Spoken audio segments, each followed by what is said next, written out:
Das Mikrolabel aus der Region für die Region wünscht gute Unterhaltung bei SRF bei der Lüt.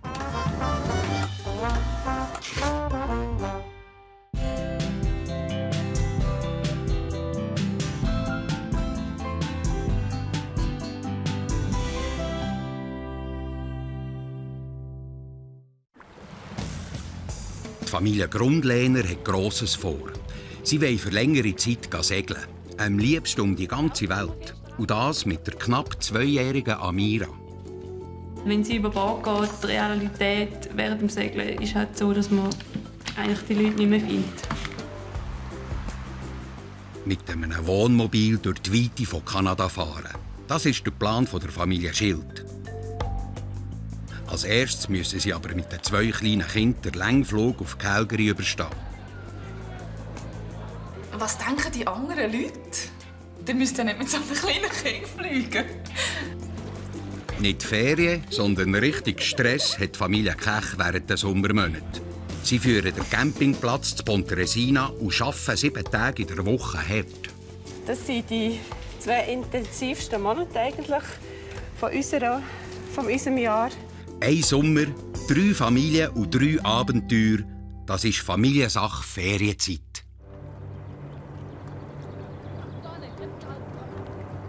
Am Bodensee im Kanton Thurgau, zu Romanshorn.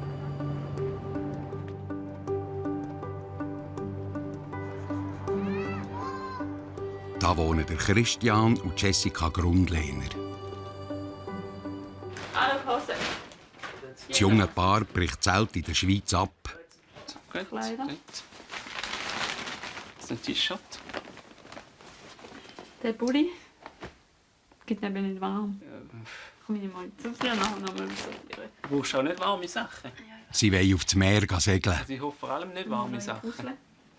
Wir wollen ein bisschen mehr Zeit haben für uns, mal ein bisschen aus dem Hamsterrad rauskommen und mal etwas erleben, etwas anderes erleben und ein bisschen die Welt entdecken. Ich kann es kaum mehr erwarten. Ich hocke wie auf Nadeln und wäre jede Minute bereit, um aus dem Haus rauszurennen und zu unserem Schiff zu gehen. Ihr Schiff ist im Moment in einer Werft in Norddeutschland. Ende Woche reisen sie dorthin. Für ihr grosses Abenteuer lösen sie ihren ganzen Haushalt auf.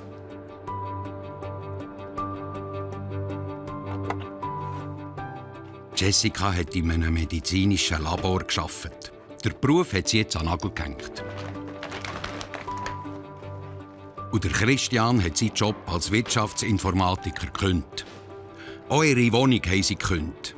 Mitnehmen können sie fast nichts in ihr neues Leben auf dem Schiff.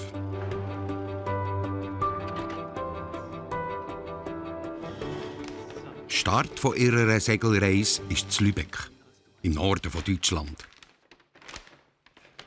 Jetzt kommen wir von Lübeck. Da wieder Wenn wir perfekt Wind haben, dann kommen wir relativ schnell vorwärts. Dann können wir auch auf dem Rückweg wieder ein bisschen Zeit lassen. Die Ostsee ist halt auch noch ein bisschen gemäßigt hier. In der Ostsee gibt es zum Beispiel keine Gezeiten. Und es ist ein Rahmen. es ist ein bisschen Zum Anfangen. Genau, so für die ersten paar Meilen ein geschützter Rahmen, weil wir sind zwar auf dem Meer schon gesegelt, aber jetzt nicht weiss ich wie weit. Aber wir haben einfach gesagt, wenn wir es nicht wagen, dann machen wir uns noch ewig lang Vorwürfe, dass wir es nicht probiert haben. Und das Schlimmste, was passiert ist, dass wir irgendwie sagen, ja, nein, es geht nicht so, wie wir es vorgestellt haben. Angst ist ein sehr schlechter Begleiter. Man muss einfach die Natur respektieren, das Meer respektieren, nicht zu viel wollen auf einmal. Lieber einen Gang zurückschalten. Und natürlich muss man Vertrauen haben ins Material, also wie das Schiff, in den Partner. Und auch Vertrauen ins Leben. Ihr erstes Ziel ist es, bis im Herbst auf die Kanarischen Inseln zu segeln. Madeira und den Kanaren.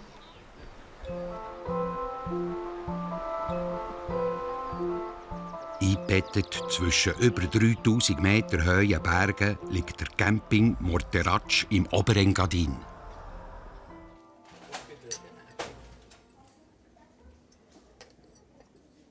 Seit 4 Jahren führt Katrin Kech zusammen mit ihrem Mann, Peter Kech.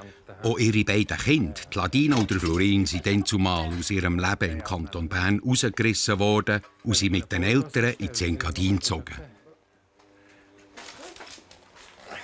Der Florin der hat schon ein bisschen mehr Jahre Ferien im Engadin genossen. Der war noch zu begeistern. Er hat den Campingplatz gut gekannt. Die Ladina ist ein bisschen mehr Leute bezogen. Die hat ihre Kolleginnen gesehen, was im Kopf, die sie dann vielleicht nicht mehr so nah neben sich hat.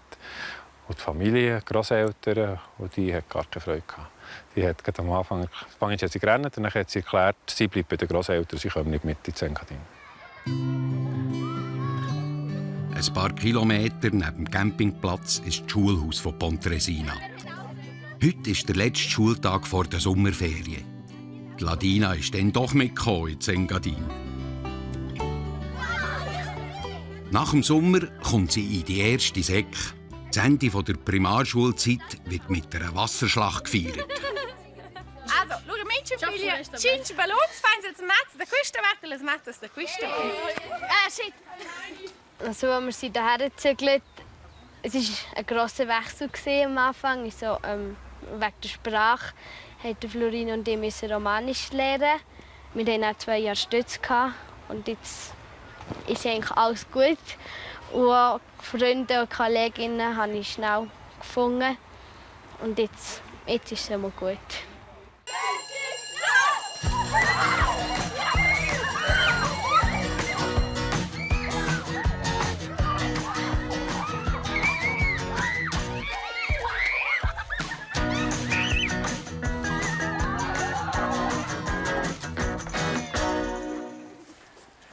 Der Vater, der Campingchef Peter, will heute einen neuen Wegweiser installieren. Auch er selber hat einen neuen Weg eingeschlagen, als er seinen Beruf als Lehrer aufgegeben hat, um hier ins Engadin zu kommen. Heute weiss er, dass trotz der Widerstand von seinen beiden Kindern die Entscheidung die richtige war.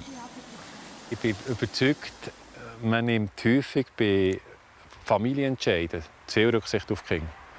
Weil die Kinder sind nicht die Probleme haben, sich in eine neue Situation zu denken. Das sind die Erwachsenen. Manchmal muss man halt fast ein Machtwort reden und sagen, jetzt probieren wir es. Aber die Kinder, die sind beweglich, die sind flexibel, die können sich schnell arrangieren. Arrangiert hat sich auch der Florin. Er hat mit dem Schulwechsel zu kämpfen. Seine Noten sind schlechter geworden im Engadin.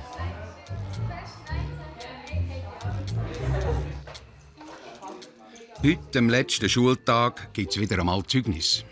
Das Schwierigste war das Romanisch. Und ich musste Romanisch lernen. Und wir haben nicht mehr so viel Deutsch geredet im Unterricht. Dann musste ich gleichzeitig Englisch lernen, 2 Sprachen. Das war schon noch schwierig. 1 Jahr erste Sek. Habt ihr schon geschafft? Die erste Oberstufe hat der Florin wiederholt. Nicht nur er ist gespannt auf seine Noten. Meine Mutter ist eher lockerer, aber der Vater der ist etwas strenger. Er hat jetzt nicht so gerne, wenn man schlechte Noten heimbringt. Ich wünsche euch ganz schöne Ferien. Erholt euch gut. Danke. Genießt es und kommt gesund wieder.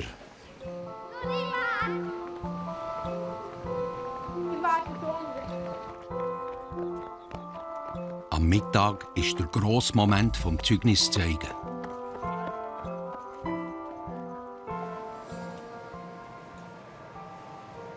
Die Mami Katrin ist vom Campingplatz heimgekommen, um für die Familie zu kochen. Der Vater, der Peter, hat es noch nicht heimgeschafft.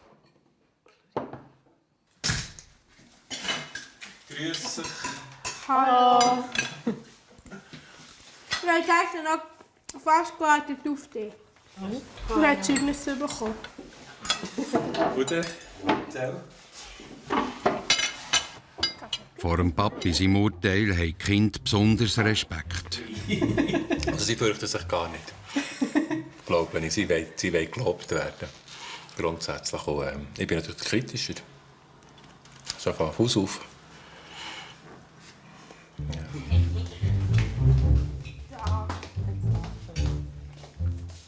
Hier. Ich weiß gar nicht, wo das ist.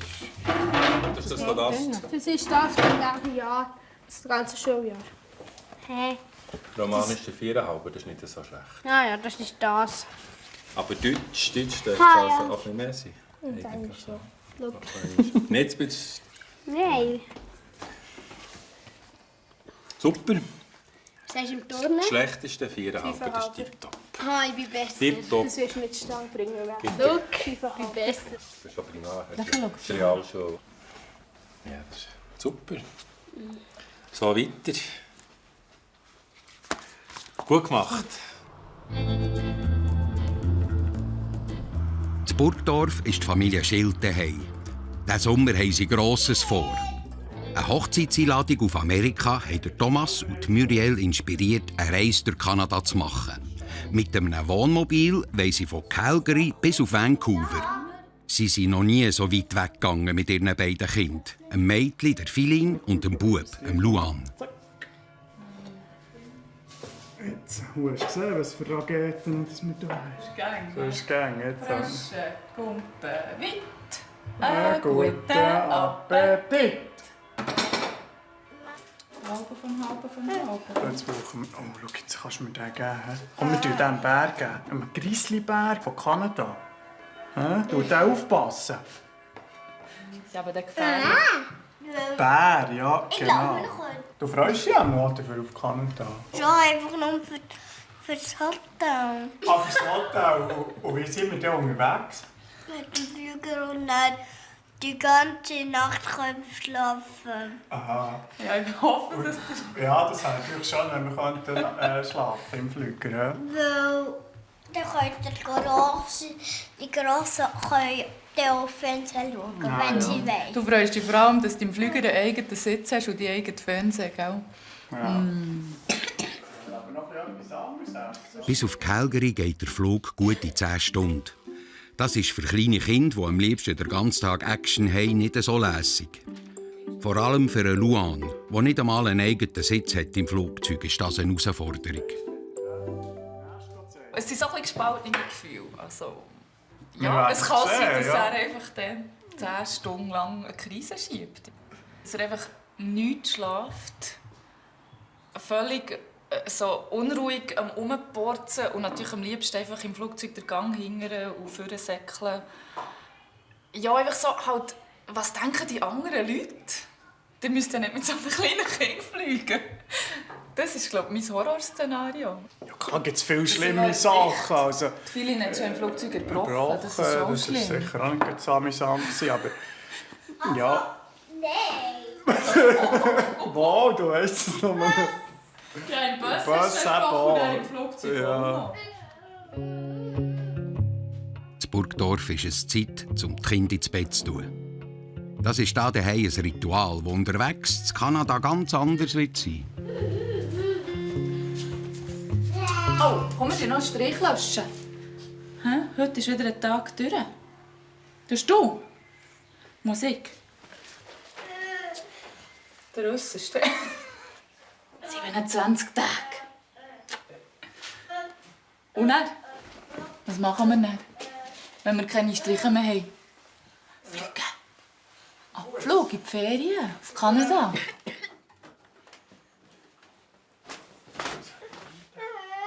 Wir hoffen natürlich, dass sie dann dort so kaputt sind vom Tag, von so vielen Erlebnissen, dass sie dann auch wirklich müde sind und schlafen. Aber ja, improvisieren, das geht schon. Ich höre es glücklich, das leuchtet so nett.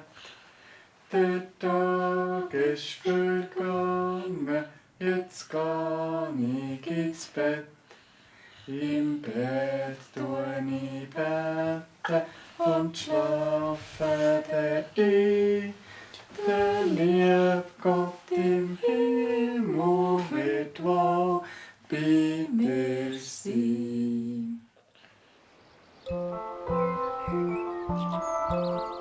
Es ist morgen früh auf dem Campingplatz Morteratsch.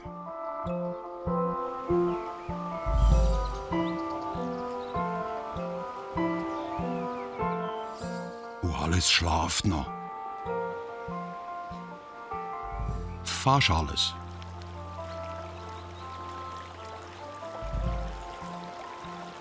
Guten Morgen. Die beiden Campingchefs, der Peter und Katrin Kech, sind schon auf den Beinen. Sie haben genau 1 Stunde Zeit, um in ihrem Campingladen alles vorzubereiten. Am 8. Uhr geht der Laden auf.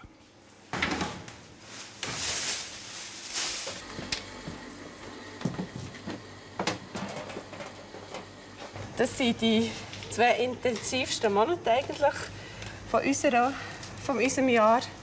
Wir machen eigentlich den ganzen Umsatz in 2 Monaten.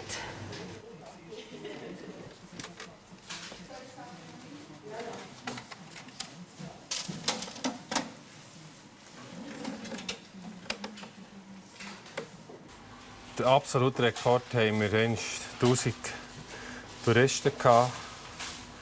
Im Moment haben wir etwa die Hälfte.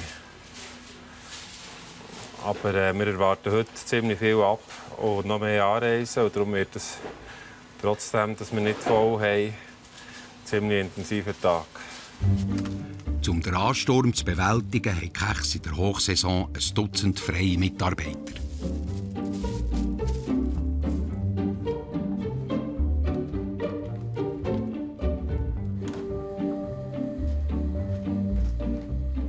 Trotzdem sind die Chefs jeden Morgen um 7 Uhr auf dem Platz. Und das 7 Tage in der Woche. Wenn die Saison losgeht, bist du echt so voll motiviert. Du denkst, oh super, so, jetzt gehen wir arbeiten, jetzt geht's los mit der Saison. Und dann so nach 2 Wochen fängt es aber schon ein bisschen an. Ich denke, oh, es wäre schön, noch so ein bisschen länger im Bett zu bleiben. Aber wenn man dann auf ist und geduscht hat, ja, dann ist die Arbeit da und dann wird einfach gemacht. Und dann ist die Müde vorbei. Nicht nur das Aufstehen ist jeden Tag eine schwierige Aufgabe. Ja, die Hauptherausforderung ist, dass man Gipfeli hat im Laden. Und am Mittag will man nicht 2 Bleche zu viel haben. Die kann man jetzt um Gottes Willen nicht mehr verkaufen am anderen Tag. Ja, das ist so ein bisschen ein Abschätzen. Die Gipfeli brauchen wir das Zeit im Ofen. Wir müssen etwa 25 Minuten, bevor wir keine mehr haben, müssen wir schon die Gipfeli im Ofen haben. Am 8. Uhr geht der Laden auf. Aber die ersten Gäste warten schon immer vorher vor der Tür. Wenn es aber so gegen die 8 Uhr geht und wir noch nicht ganz bereit sind, dann wird man schon leicht nervös. Und dann sollte man ja wieder ruhig sein, wenn die Gäste kommen. Dass die eigentlich von dem nichts merken. Wir haben etwa 10 Stunden offen am Tag, aber die Leute hätten lieber, wenn wir 24 Stunden offen haben. Die letzten 2 Minuten vor dem Ansturm sind für ein kurzes Zmorgen reserviert. Guten Morgen, Benni hereinspaziert. Guten Morgen.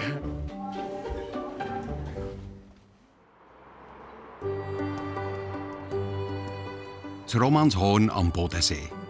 Beim Christian und der Jessica ist noch jemand Drittes daheim, der mitkommt auf die grosse Segeltour.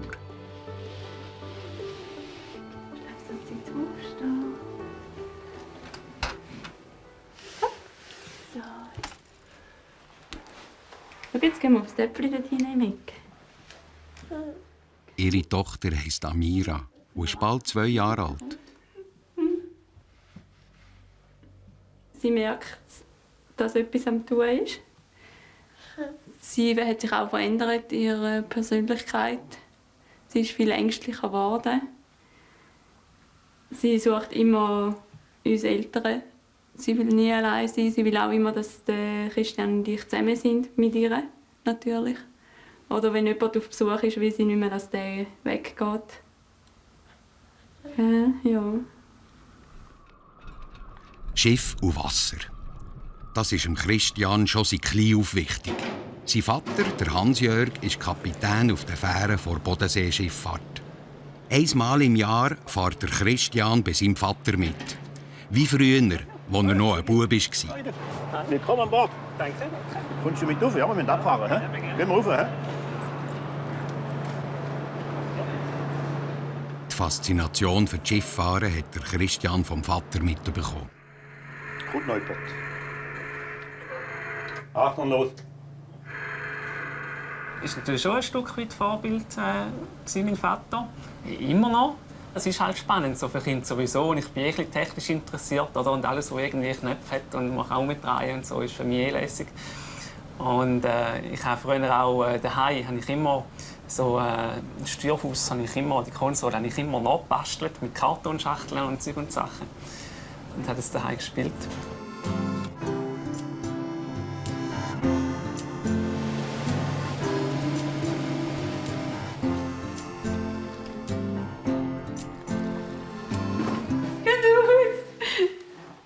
Zurück bei den Frauen.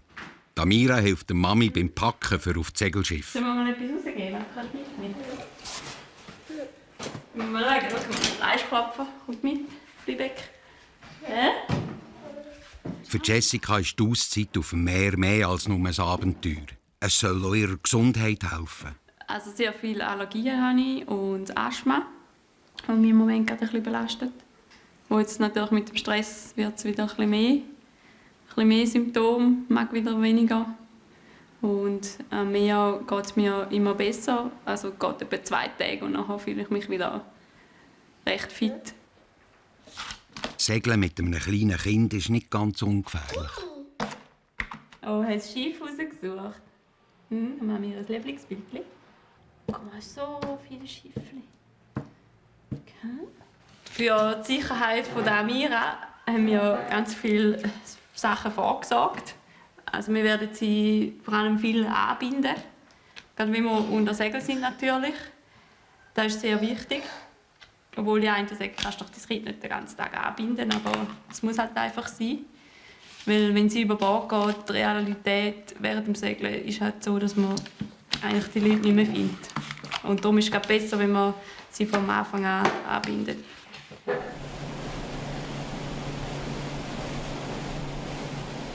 Die Fähre ist unterdessen mitten auf dem Bodensee. Der Vater Hans-Jörg schaut dem Vorhaben von seinem Sohn Christian mit gemischten Gefühlen entgegen. Ja, Respekt habe ich vor dem Wetter auf dem Meer, oder? Ja, weil es manchmal schon ein bisschen stürmen kann, oder? Aber ich denke, wenn so ein Sturm herkommt, wären sie dann in den Hafen rein, oder? Ja. Weil die Reihe ist vielleicht 60 Meter lang und ihre Schiff ist 10 Meter. Ist noch ein Unterschied, oder? Aber im Hafen ist es auch gemütlich. Wenn man einen Hafen hat, dann ja. Pizzeria, ja, dann musst du ja vorher in den Hafen, oder?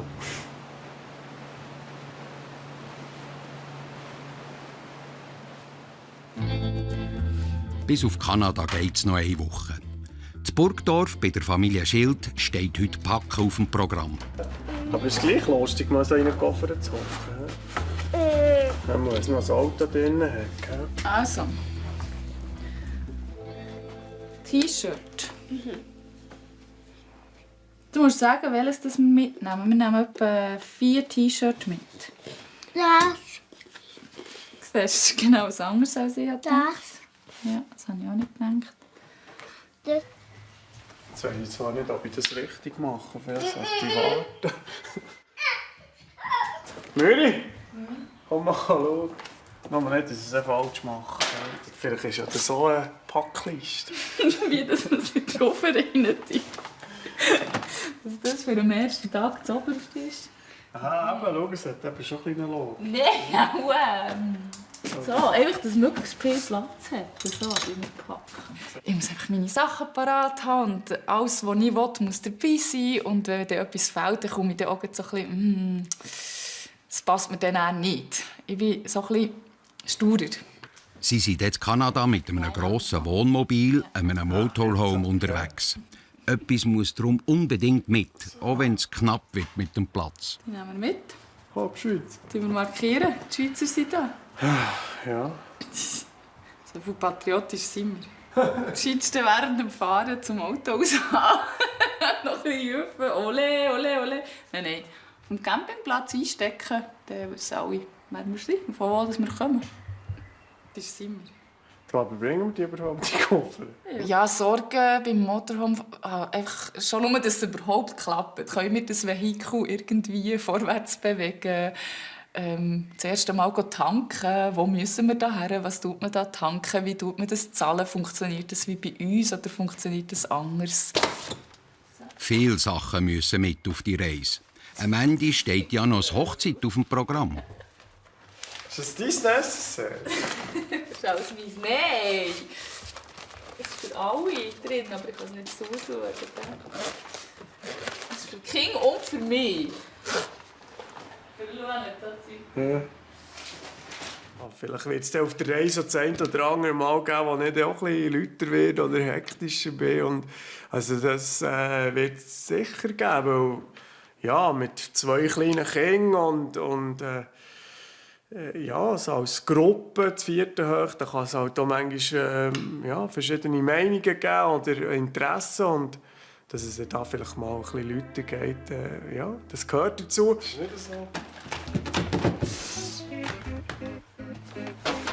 Was sagt dazu?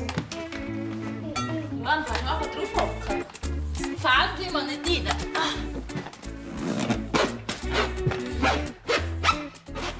Das ist auch gut, Schutz. Nein, ich helfe dir, aber... Warte schon. Dazu drücken. Nein. Bei der Familie Grundlehner zu Romanshorn ist heute der Tag vom Abschied. Jessica und Christian wissen nicht genau, wann und wo ihre Seglerreise wird enden. Sie wären gern für ein paar Jahre mit dem Schiff unterwegs. Hoi. Darum kommen auch die Eltern von Jessica, Teddy und Felix, Ciao sagen. Hallo, Jessica. Danke für die Einladung. Die Seglerreise gibt natürlich noch mal zu reden. Ja, meine Jessica. Eben, ja, wo das jetzt? Ja. Du wirst mir schon ein bisschen fehlen, du. Ich sehe es eben so, dass ihr immer noch einen Fuß auch noch ein bisschen am Land habt. Wenn ihr da die Küste runter, den Atlantik absegelt oder so ganz weit weg ist es nicht. Und man kann immer wieder mal ein bisschen ans Land gehen. Und wenn ihr jetzt über den Atlantik kommt, dann hätte ich ganz, wenn meine Frau schon ein bisschen Bedenken. Ja, Respekt ist genau das Richtige, was du haben, aber keine Angst. Und du weißt ganz genau, wenn wir das machen wir es auch, trotzdem ja, da weiss ich, dass wir alles also, machen. Ich bin die jüngste von 3 Kindern und ich denke, in ihren Augen bin ich halt manchmal schon immer noch halt die Kleine. Und da ist ein spezieller Status in der Familie, wenn man das jüngste Kind ist und so etwas wagt natürlich, auch wenn wir alle erwachsen sind. Für Cornelia Grundlehner, die Mutter von Christian, ist es ein schwieriger Moment. Amira ist ihr einziges Enkelkind. Ja, da passt gut rein. Wenn Sie jetzt dann Ihr Köfferchen packen und gehen, ja, dann bin ich sicher traurig. Einfach. Ja, weil ich es dann nicht mehr so schnell kann heben, so schnell kann spüren. Alle Elefanten fliegen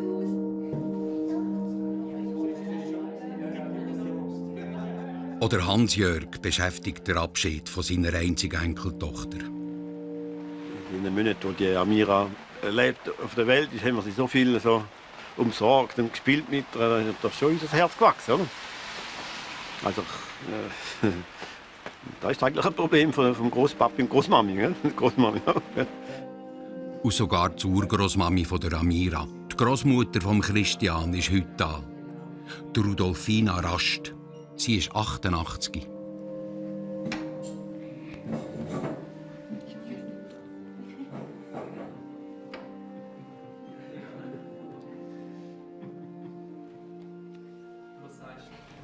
Ja, ich denke, in diesem Alter weiss man ja auch nie, wie es noch weitergeht. Und der Gedanke, dass sie es vielleicht gar nie mehr sieht, der ist sicher nicht leicht. Gell?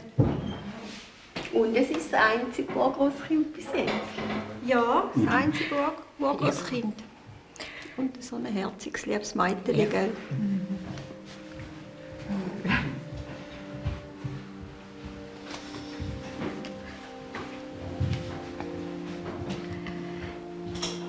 Ich freue mich, dass wir einfach noch kommen dürfen.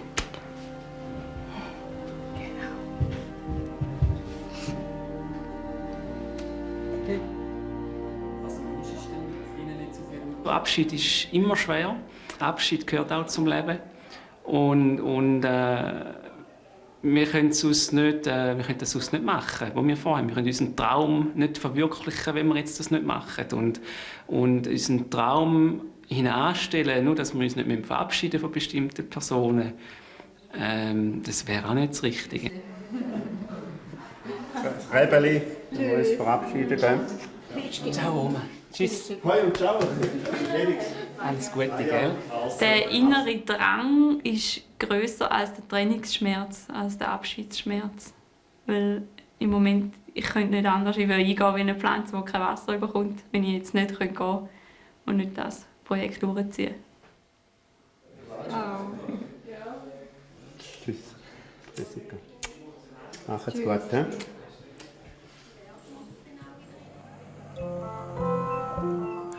In Pontresina, auf dem Campingplatz der Familie Kech, ist trotz schlechtem Wetter viel los. Ist das möglich, den Müll zu verteilen? Ja, für die Waschmaschine? Ja, die einkaufen. Ja. In den Schulferien hilft ab und zu auch die Tochter Ladina ein bisschen aus im Laden. Darf ich und du musst helfen? 3 Franken. 2 Mal. Nein. Ja, mehr 2 Franken. Wir haben einen super Platz, einen super Plan. Aber morgen geht die, die auf 157 ist. Habt ihr schon abgeklärt? Ja. Und sie hat bis zum Sonntag reserviert. Wir gehen früher heim, so. Das hat sie mir dann noch nicht gesagt. Es gibt ja noch Diskussion. Gut, wenn wir den Platz übernehmen. Ja, das ist schon. Natürlich ist der Blick hier vom 91. Ist der Nein, das ist Volvo. natürlich super. Das ist ja übrigens ein Holländer, ist einen Monat da, verkauft bei uns für keine Rappe etwas ein. Also, wenn ihr euch bewerben um den Platz für nächstes Jahr einen Monat, dann seid ihr dann vielleicht schneller gewesen. Grundsätzlich habe ich eigentlich schon die Absicht, mit den Gästen so umzugehen, dass sie wieder kommen. Und dass sie nicht schlecht über uns erzählen. Also das heisst freundlich sein. Aber es ist nicht gegen einfach. Und darauf an, in welcher Stimmung ich bin. Manchmal habe ich die Geduld und das Einfühlungsvermögen und den Weitblick für die Zukunft nicht. Und dann geht vielleicht auch jemand mit einem weniger guten Eindruck von uns von dannen. CQ80, CQ80 von HB9, Papa Mike Florida Portable.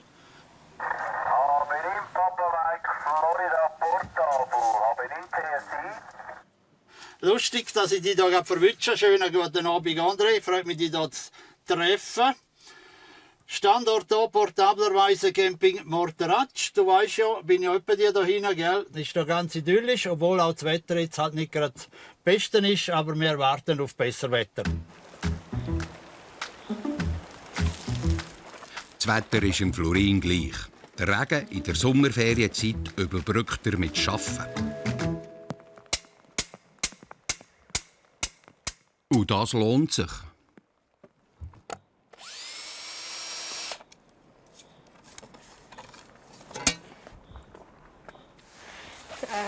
Ich helfe sehr gerne mit auf dem Campingplatz. Da gibt es auch Sackgeld, 10 Franken pro Stunde im Moment. Und das ist gut für mich. Wer bei diesem Wetter lieber nicht zeltelt, Seid ihr gut gereist? kann bei Kechs auch ein kleines Hütchen mieten. Gell? Für die ganze Familie ist Ja. klar, auch wenn sie arbeiten, während andere Ferien machen, sie wollen mit niemandem tauschen. Eigentlich ist das, haben wir nie damit gerechnet, dass wir mal ein Camping führen. Wir finden es, jetzt sind wir 4 Jahre da, finden es immer noch eine coole Sache und wollen, ja, möglichst noch lange da bleiben.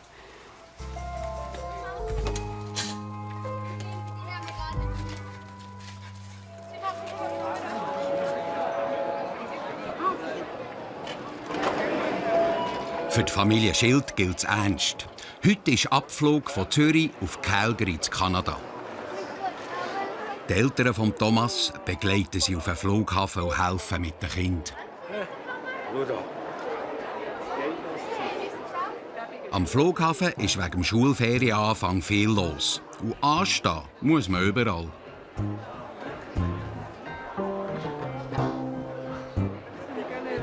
Schwierig. Ja, dann hast du so Kästen und dann muss aber ja gleich bei jedem Kasten jemand helfen. Was ist nicht, ja, was ist nicht schön.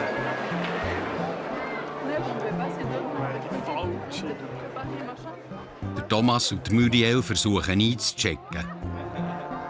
Daheim am Computer hat es nicht geklappt. Willst du noch eins? Oh, wunderbar. Willst du mir nicht geben? Das kannst du auspacken. Gib doch. Im Moment bin ich unheimlich froh, dass die Schwiegereltern mitkommen und die Kinder beschäftigen. Weil mit den Kindern hier in der Schlange, dann kommt die nächste Schlange, Gepäck aufgeben, nicht abgeschlossen werden. Dann die Technik, sie funktioniert nicht. Helpdesk-Schalter. Ich habe gesagt, dann kommen noch so Sachen, die... Was machen wir jetzt? Jetzt musst du zu diesem Helpdesk-Schalter gehen. Und da machen wir nichts mehr? Nein, das kannst du nicht. Wir müssen weiter. Okay. Kommen wir gehen da hinten durch. Gut, super. Und du weißt, wo der Helpdesk-Schalter ist?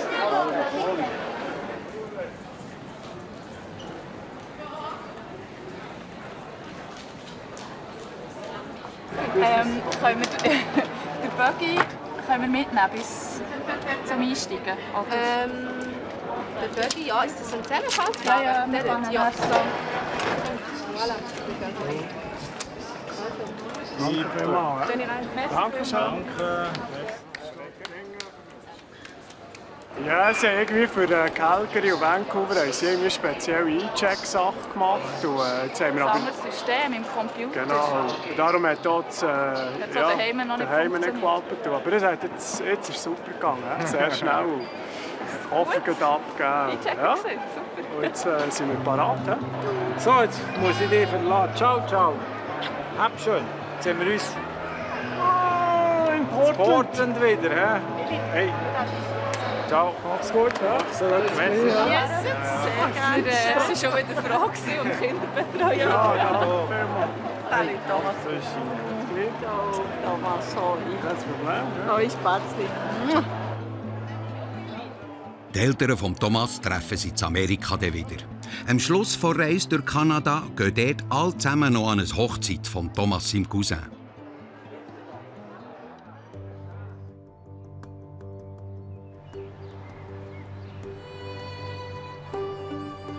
Das Romanshorn ist für die Familie Grundlehner der letzte Tag angebrochen. Das Auto, das wir gestern abgeholt haben.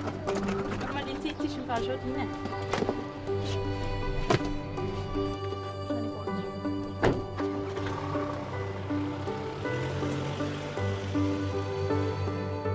Christian bringt seine 2 Frauen am Bahnhof. Jessica und Amira reisen mit dem Zug und dem Flugzeug auf Norddeutschland, wo ihr Schiff ist. Der Christian reist 1 Tag später mit dem Auto nach. Lass mal zu, Amira, kleine Schatz. Kannst du mir hören? Schau mal, du gehst jetzt mit der Mami allein auf Lübeck, gell? Und der Daddy kommt mal mit dem Auto. Du gehst schlafen, bin ich wieder bei euch. Ist gut? Heute ist sicher ein denkwürdiger Tag in unserem Leben, wo es definitiv kein Zurück mehr gibt. Schau, du da drücken, Mira, da ist der Knopf. Fest drücken. Fest.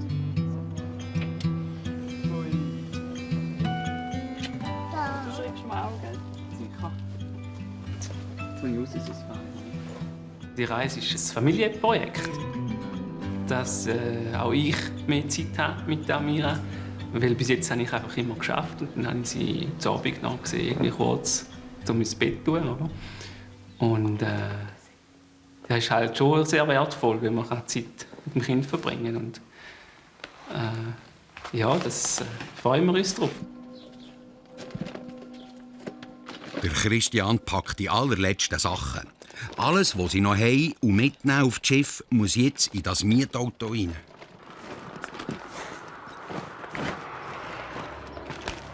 So.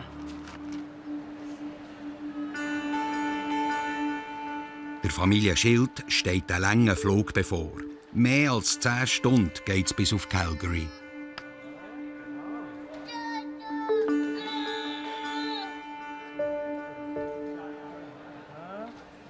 Hier ist halt aber noch ein bisschen viel los. Und dann, wenn man da drin ist, denke ich dann schon, wenn man dann den Sitzplatz gefunden hat, geht es dann los.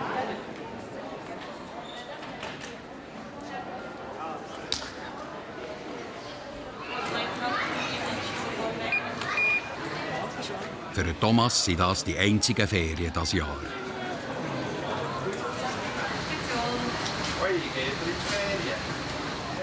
Er arbeitet in einer Autogarage und hat sich die 4 Wochen Ferien am Stück regelrecht erkämpfen. Darum hofft er besonders, dass es mit den kleinen Kindern nicht stressig wird und er sich auch ein bisschen erholen kann.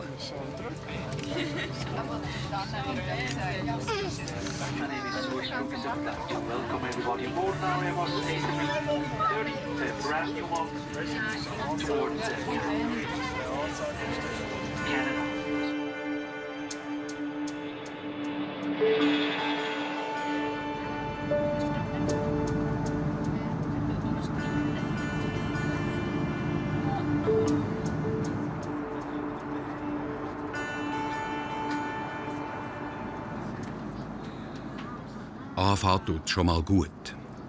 Und wenn es zu essen gibt und einen Film zum Schauen, dann behaltet das mindestens die Filin bei Laune. Rummüde und brüllen tut aber auch der Luan nicht. Er braucht höchstens ein bisschen Auslauf.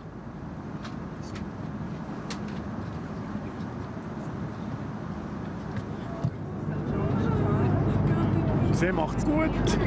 Super, sehr gut, ja. Nein, wirklich. Also eigentlich, für dass wir so einen Tagflug haben und sehr viel Bewegung brauchen, ist es eigentlich erstaunlich, wie gut sie es macht. Und der Luan war wirklich auch sehr ruhig bis jetzt. Ja.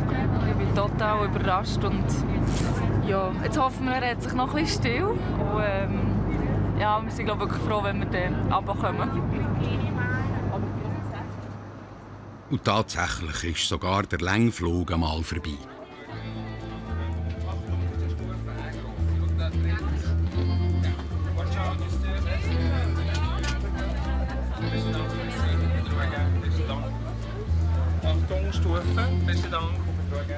Die Familie Schild ist in Kanada angekommen und ihre Reise mit dem Wohnmobil kann losgehen.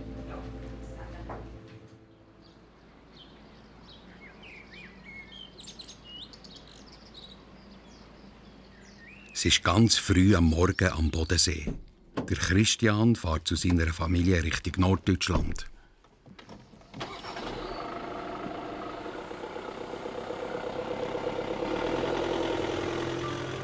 Sein altes Leben lässt er zurück.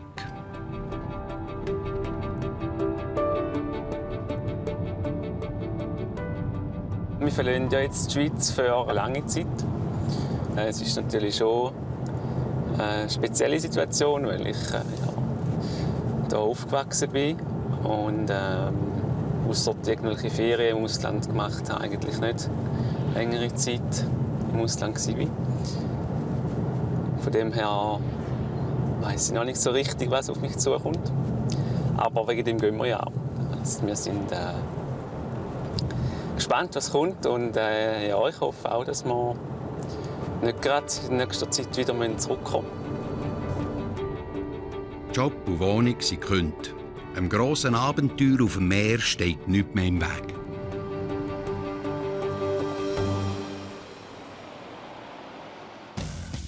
Das nächste Mal bei Familiensache Ferienzeit. Das Schiff von Grundlehners ist noch überhaupt nicht parat für das Meer. Der Christian muss anpacken. Christian hat mehr geleistet, als man ihm zutrauen könnte. Ich bin ihm einfach 1000-mal dankbar.